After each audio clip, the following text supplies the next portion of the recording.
ইউরোপের যা কিছু সুন্দর সব মুসলমানদের থেকে নেওয়া। রাতের আধারে নেয়, দিনের আলোতে স্বীকার করে না। একাকিতে তারাও গবেষণা করে কোরআন নিয়া, তারাও গবেষণা করে সুন্নাহ নিয়া, সাজায়, তারা সাজাইয়া বলে না যে এটা মুসলমানদের থেকে নিছি। এই হলো আরই বিষয়, বলে না আর কি, নিচে সব মুসলমান। স্পেনে 850 বছর মুসলমানদের শাসন যদি না হতো, আল্লাহর কসম 850 বছরের মুসলমানদের শাসন আমল থেকে আজকের ইউরোপ আলোকিত হয়েছে।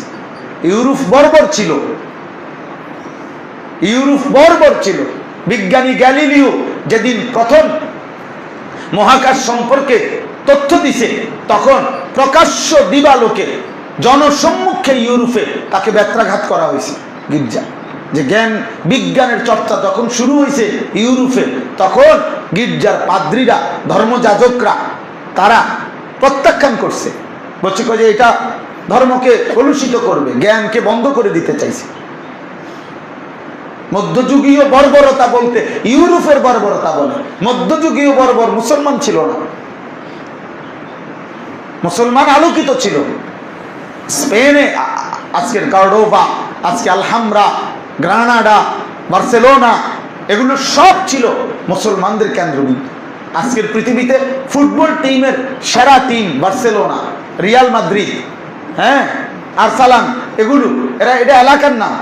স্পেনের সবচেয়ে বড় আলেম ছিল এক সময় বার্সেলোনাতে, আজকে সেখানে ফুটবলের সবচেয়ে বড় টিম। আমি একটা লাইন ধরে ধরে পড়ছি দোস্ত, একটা লাইন। আমার জীবনের সবচেয়ে বেশি আল্লাহর কোরআন, রসুলের সুন্নাহ যেটুকু পড়ছি মালিকের দয়া, এরপরে যে বিষয় আমার শখের, আমার জীবনের সবচেয়ে বেশি পড়া, আমি পড়ি সবসময়, সেটা হলো ইতিহাস। এটা আমার শখ। পৃথিবীর ইতিহাস, দেশ জাতি সম্প্রদায়ের ইতিহাস আমি পড়ছি। এমন একেবারে মেসোপটেমীয় সভ্যতা, হরপ্পা সভ্যতা, মহেঞ্জোদারো সভ্যতা, ব্যাবিলনীয় সভ্যতা, আমি সব পড়ছি আলহামদুলিল্লাহ। এটা আমার একটা অভ্যাস।